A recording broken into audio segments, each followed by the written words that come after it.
Hi friends, ഞാനിന്ന് നിങ്ങളുമായിട്ട് share ചെയ്യാൻ പോകുന്നത് എല്ലാ വീട്ടമ്മമാർക്കും വളരെ യൂസ്ഫുള്ളായ നല്ല അടിപൊളി ടിപ്സുകളുമായിട്ടാണ്. അപ്പോൾ വീഡിയോ സ്കിപ്പ് ചെയ്യാതെ കാണുക. അപ്പം എൻ്റെ ഈ ചാനൽ സബ്സ്ക്രൈബ് ചെയ്യാതെ കാണുന്ന ആരെങ്കിലും ഉണ്ടെങ്കിൽ പ്ലീസ് ഒന്ന് സബ്സ്ക്രൈബ് ചെയ്ത് സപ്പോർട്ട് ചെയ്യാനും കൂടി മറക്കരുത്. അപ്പോൾ നമുക്ക് ടിപ്പിലോട്ട് കിടക്കാം. അപ്പം ഞാൻ കുറച്ച് കഞ്ഞിവെള്ളം ഒരു ടിന്നിനകത്തോട്ട് എടുക്കുകയാണ്. അപ്പോൾ നമുക്ക് ആവശ്യത്തിനനുസരിച്ചുള്ള കഞ്ഞിവെള്ളം എടുത്താൽ മതി. ഒരുപാട് കഞ്ഞിവെള്ളത്തിൻ്റെ ആവശ്യമില്ല. അപ്പോൾ ഇതിനായിട്ട് മെയിനായിട്ട് നമുക്ക് ചേർക്കാനുള്ളത് ഉജാലയാണ്. അപ്പോൾ ഒരു 4-5 തുള്ളി ഉജാല നമുക്ക് ഒഴിച്ചു കൊടുക്കാം. അപ്പോൾ നമ്മൾ ഡ്രസ്സൊക്കെ ഇപ്പോൾ വൈറ്റ് ഡ്രസ്സൊക്കെ നമ്മൾ കളർ വെക്കുന്നതിന് വേണ്ടിയാണ് ഉജാല ഒഴിക്കാറ്. പക്ഷേ അതിന് മാത്രമല്ല, ഇങ്ങനെയുള്ള ഒരുപാട് കാര്യങ്ങൾക്ക് നമുക്ക് ഉജാല കൊണ്ട് പ്രയോജനപ്രദമാണ്. അപ്പോൾ ഞാൻ ഒരു 5 തുള്ളിയോളം ഉജാല ഒഴിച്ചിട്ടുണ്ട്. അപ്പം നല്ല ഒരു കളറാണ് നമുക്ക് കിട്ടുന്നത്. ഇതുകൊണ്ട് എന്ത് വാഷ് ചെയ്താലും നമുക്ക് നല്ല രീതിയിൽ കളറ് കിട്ടും. അതുമാത്രമല്ല ക്ലീനായി കിട്ടുകയും ചെയ്യും. ഇനി ഇതിനകത്തോട്ട് നമുക്ക് കുറച്ച് പേസ്റ്റാണ് വേണ്ടത്. അപ്പോൾ അത് നമുക്ക് ഇതിനകത്തിട്ടാൽ അലിഞ്ഞു പോവില്ല. അതുകൊണ്ട് ഞാൻ ഇത് പ്രത്യേകം ഒരു ഗ്ലാസ്സിനകത്തോട്ട് ഇട്ടിട്ട് നമുക്ക് ചൂടുവെള്ളം ഒഴിച്ചു കൊടുക്കാം.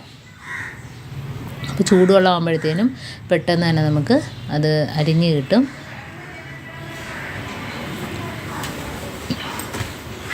അപ്പോൾ അത് നല്ലോണം ഒന്ന് മിക്സ് ചെയ്ത് കൊടുക്കുക. ആ പേസ്റ്റ് അലിഞ്ഞ് വരുന്ന രീതിയിൽ നമുക്ക് മിക്സ് ചെയ്ത് കൊടുക്കാം. ഇപ്പോൾ ചൂടുവെള്ളം ആകുമ്പോഴത്തേനും പെട്ടെന്ന് തന്നെ അലിഞ്ഞ് കിട്ടും. അപ്പോൾ ഇതിനകത്ത് വേറെ പ്രത്യേകിച്ച് ഒന്നും തന്നെ ചേർക്കുന്നില്ല. കാരണം കഞ്ഞിവെള്ളം തന്നെ ഒരു ക്ലീനിങ് സൊല്യൂഷൻ തന്നെയാണ്. പിന്നെ അതിൻ്റെ കൂടെ ഉജാല, പിന്നെ നമ്മുടെ ടൂത്ത് പേസ്റ്റ്, പിന്നെ കുറച്ച് വിനാഗിരിയും കൂടെ ഞാൻ ഒഴിച്ചു കൊടുക്കുന്നുണ്ട്. ഇപ്പോൾ കണ്ടോ, എല്ലാം നല്ല രീതിയിൽ കലങ്ങി കിട്ടിയിട്ടുണ്ട്. അപ്പോൾ അതിൻ്റെ കളർ ഇച്ചിരി വ്യത്യാസം വന്നിട്ടുണ്ട് ടൂത്ത് പേസ്റ്റ് ഒഴിച്ചപ്പോഴത്തേനും. കണ്ടോ, അപ്പോൾ എല്ലാം അതിനകത്ത് ഒഴിച്ചു കൊടുക്കാം. അപ്പോൾ ഒന്നുകൂടെ അതിനകത്ത് ഇരുന്നതും കൂടെ നമ്മൾ ഒഴിച്ചു കൊടുത്തിട്ടുണ്ട്. പിന്നെ കുറച്ച് വിനാഗിരി ഉണ്ട്, ഇത്രയും വിനാഗിരി ഞാൻ ഒഴിച്ചു കൊടുക്കുന്നുണ്ട്. ഒരു 3 ടേബിൾ സ്പൂണോളം വിനാഗിരി ഒഴിച്ചു കൊടുക്കുന്നുണ്ട്. അപ്പം നല്ലൊരു സൊല്യൂഷനാണിത്. നമ്മളിത് വെച്ച് പാത്രം, സെറാമിക്കിൻ്റെ ഗ്ലാസ്സുകൾ, പ്ലേറ്റുകൾ, അതേപോലെ തന്നെ സിങ്ക്, വാഷ് ബേസിൻ, അതുപോലെ നമ്മുടെ ക്ലോസറ്റ്, നമ്മുടെ എന്ത് വേണേലും നമുക്കിത് വെച്ച് ക്ലീനാക്കി എടുക്കാൻ പറ്റും. നല്ല അടിപൊളി ക്ലീനിങ് സൊല്യൂഷൻ തന്നെയാണിത്. ഇപ്പം ഞാൻ ഇതിനകത്തുനിന്ന് കുറച്ച് ഒരു ബേസിനകത്തോട്ട് എടുക്കുന്നുണ്ട്. ഇനി ഇതിൽ ഞാൻ ഗ്ലാസ് ഇട്ട് വെക്കുകയാണ്. അപ്പം ഞാൻ തേക്കാത്ത നല്ല കറ പിടിച്ച ഗ്ലാസ്സാണ് ഇട്ട് വെക്കുന്നത്. അപ്പം നമുക്ക് തേക്കാതെ തന്നെ ഇതിനകത്തൊരു അരമണിക്കൂറോളം ഇതേപോലെ ഇട്ട് വെച്ചാൽ അതിനകത്തുള്ള കറയെല്ലാം പോയിട്ട് ഗ്ലാസ്സിന് നല്ലൊരു തിളക്കവും നല്ലൊരു വെട്ടി തിളങ്ങും. അപ്പോൾ ഇതിപ്പോൾ അരമണിക്കൂറായപ്പോൾ ഞാൻ അടുത്ത് കാണിക്കുകയാണ്. കണ്ടോ, അതിനകത്തുള്ള കറയെല്ലാം പോയി കിട്ടിയിട്ടുണ്ട്. അപ്പോൾ ഈ രീതിയിൽ തന്നെ നമുക്ക് പാത്രങ്ങളാണേലും അതേപോലെ തുരുമ്പിച്ച പാത്രമാണ്, ഇടയ്ക്കിടയ്ക്ക് തുരുമ്പുണ്ട്, ഇത് വെച്ചിട്ട് ഒന്ന് ഒഴിച്ചു കൊടുത്തതിന് ശേഷം ഒന്ന് തേച്ച് കൊടുക്കുക. നല്ല രീതിയിൽ ക്ലീനായിട്ട് കിട്ടും. നമുക്ക് ലൈവായിട്ട് തന്നെ കാണാൻ തേക്കുമ്പം. കണ്ടോ, തുരുമ്പിച്ച് നമ്മൾ ഉപയോഗിക്കാതെ മാറ്റിയിട്ട പാത്രങ്ങളാണിത്. അപ്പോൾ ഇത് വീഡിയോയ്ക്ക് ലെങ്ത് വരണ്ടാന്ന് വെച്ചിട്ട് ഞാനെല്ലാം ഓരോന്നായിട്ട് കാണിക്കുകയാണ്.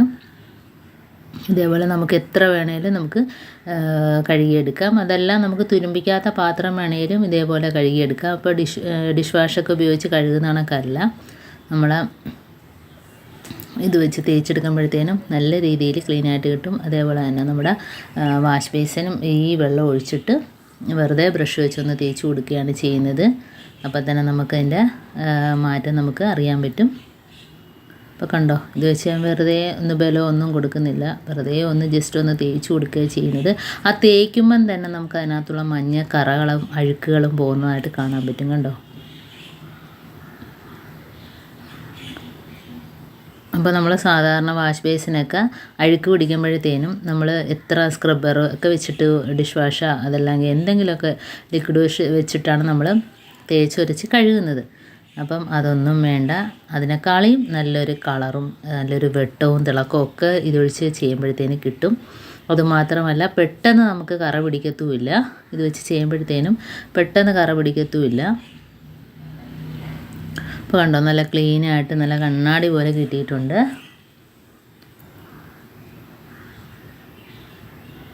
അതിനകത്തുള്ള കറയെല്ലാം പോയി കിട്ടിയിട്ടുണ്ട്. ഇനി ഇതേപോലെ തന്നെ ഞാൻ സിങ്കും കൂടെ കഴുകി കാണിക്കാം. സിങ്ക്, ടാപ്പ്, അതിനകത്തൊക്കെ ഇതേപോലെ വെള്ളം ഒഴിച്ചു കൊടുക്കാം. അതേപോലെ നമ്മുടെ ടൈല് കഴുകാനും ഇത് നല്ല ഒരു സൊല്യൂഷൻ തന്നെയാണ്. ഇതിപ്പോൾ ഞാൻ അതുകൊണ്ട് സിങ്കിനകത്ത് ചുറ്റുഭാഗത്തായിട്ട് അത് ഒഴിച്ചിട്ടുണ്ട്. ഇനി അതിനകത്ത് ഞാൻ കുറച്ച് നമ്മുടെ നാരങ്ങയുടെ ലിക്വിഡ് ഉണ്ടാക്കിയിട്ടുള്ള വീഡിയോ ഞാൻ ഇതിനു മുമ്പ് ഇട്ടിട്ടുണ്ട്. അപ്പോൾ അതിൽ നിന്ന് ഒരു കുറച്ച് ഒഴിച്ചു കൊടുക്കുകയാണ്. കാരണം അത് ഒഴിക്കുമ്പോൾ നല്ലൊരു മണമാണ്. പ്രത്യേകിച്ച് അതിനകത്തുനിന്ന് വരുന്ന പാറ്റ, ചെറിയ ഉറുമ്പുകളൊക്കെ ആ ഒരു സ്മെല്ലടിച്ചിട്ട് വരത്തില്ല. അതുകൊണ്ട് ഞാൻ അത് ഒഴിച്ചത്. അപ്പോൾ ഇതിൻ്റെ വീഡിയോ ഞാൻ ഇതിന് മുമ്പായിട്ട് ഇട്ടിട്ടുണ്ട്.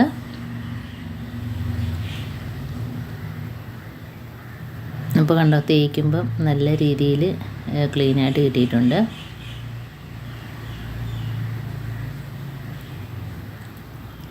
അപ്പോൾ മൊത്തത്തിൽ തേച്ചെടുത്തിട്ടുണ്ട്. ഇനി നമുക്ക് ഒന്ന് വെള്ളം ഒഴിച്ച് കൊടുത്താൽ മാത്രം മതി. ഇപ്പോൾ ഒരുപാടിട്ട് തേച്ച് ഉരച്ച് കഴുകേണ്ട കാര്യമൊന്നുമില്ല. കാരണം പ്രത്യേകിച്ച് അതിനകത്ത് പിടിച്ചിരിക്കുന്ന കറകളൊക്കെ പോകാനാണ് നമുക്ക് ഇത് കൂടുതലായിട്ട് ഉപയോഗമുള്ളത്. ഇപ്പോൾ ടാപ്പുകളൊക്കെ കണ്ടോ നല്ല രീതിയിൽ വെട്ടിത്തിളങ്ങുന്നുണ്ട്. അപ്പോൾ ഇതിനകത്തൊരു തുള്ളി സോപ്പോ ലിക്വിഡോ ഒന്നും തന്നെ ഇല്ലാതെ തന്നെ നമ്മൾ ക്ലീനാക്കി എടുത്തിട്ടുണ്ട്.